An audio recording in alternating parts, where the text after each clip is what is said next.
Well, kids are back at school, and all the expense of getting kids back to school is in some way alleviated by what the federal government does in providing us with a school kids bonus. To talk through issues when it comes to funding our children at school, it's good to be able to welcome Gavin Martin from Cornerstone Wealth. Gavin, welcome back to 2020. Oh, g'day Neil, it's great to be with you again. Gavin, kids are back at school, and I know you've got a tribe, and I think your younger ones are just getting into school age, and you'll be expecting something of the school kids bonus, and families all around Australia will be anticipating that a few extra dollars might stretch a long way on the family budget when it comes to funding the kids' education and getting them back to school.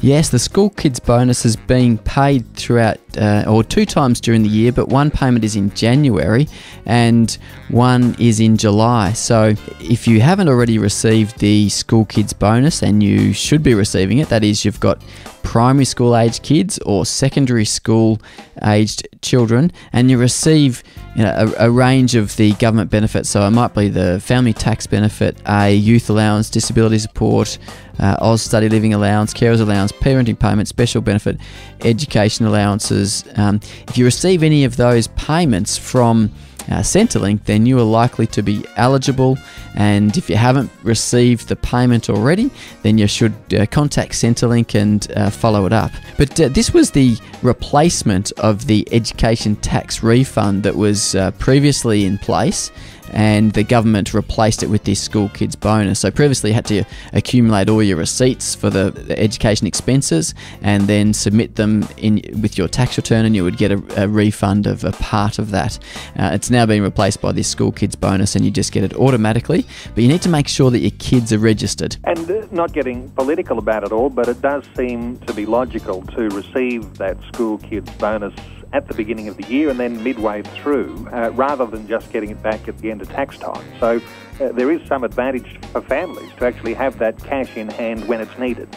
I think it's a great mechanism, and particularly the timing and not having to accumulate all the receipts, because there was some confusion about what you could claim and what you couldn't claim, and it was only a partial claim back, whereas this is actually arriving at a time where you're potentially paying the school fees for that half year, and you're able to put it towards that. A lot of families do struggle with uniforms and books and all sorts of fees that they pay at their school, and as people say continuously, education's not free anymore. There are a lot of expenses associated with school, and as some have said, when your kids go on an excursion these days, oftentimes it's not just to the local particular place of interest, but sometimes kids are going overseas and everything. So a huge burden on parents. Yes, it is. School costs, and particularly if you're doing private school, it can add up very quickly, and the excursions and the additional expenses really do add up very quickly, particularly if you've got a number of children. So it's important to factor that in when you're making your schooling decisions and planning your budget out for the year, to factor those into your equation and not get into trouble at a later point in time in the year. Gavin, the interesting thing about government payments that are directed towards our children, how much a mistake is it for families that receive those payments, and even family tax benefit payments, and they go into the family household budget, which is, for some people a necessity, but is there advantage in actually using that money that really does benefit our children, specifically directing it? Yes, you're exactly right that most people just need the funds to pay for everyday expenses, and therefore there isn't much of an option. But you could actually utilise that money to put towards longer term education expenses if that was available.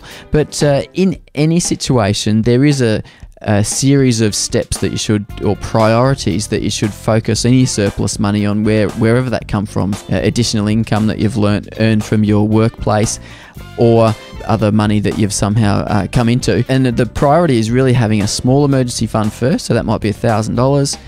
Then paying off any consumer debt, so credit cards, car loans, personal loans, then saving a large emergency fund, so that's 3 to 6 months living expenses, saving that as an emergency fund. Then it's really focusing on the home loan, education expense, and then retirement savings. So with any surplus funds, I think that's a really good list of priorities, or an order of priorities to focus on. I guess when your children are little, it's difficult to be able to look ahead and see the years ahead when your children eventually will be in high school, and there'll be different sorts of expenses that you'll be up for. And then eventually your children perhaps will want to go to university. And when your children are little, you don't necessarily see that far in advance and know what sort of needs there'll be financially. But if you've got just a little inkling of what could happen in the future, that money that comes to us via the government, which is rightly ours, certainly can be invested in particular ways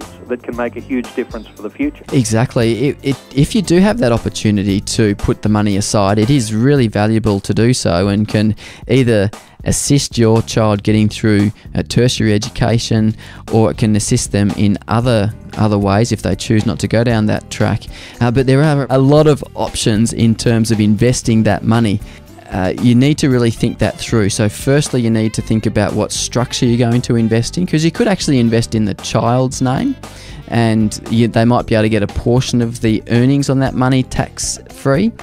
Or you could invest it in some of the other structures like investment bonds, insurance bonds, or shares as well. So you really need to think through what structure and then the underlying investment after that. It's really important. The other thought that comes to mind that people often think of are scholarship funds. But the times that I've recently reviewed them late last year, is the scholarship funds, and generally they don't provide great outcomes. You're generally better off if you have someone who you can invest through, or name you can invest through, that is on a low tax bracket. You're generally better off doing that than you are using the education funds. That might need to be a topic for another day's discussion about how we fund our children's education for the future, and perhaps we'll talk about that next week. Gavin Martin is the founder of Cornerstone Wealth. Gavin's website is www.cornerstonewealth.com.au. Gavin, always valuable getting your insights. Thanks for being with us today on 2020. Thank you, Neil. Great to be with you.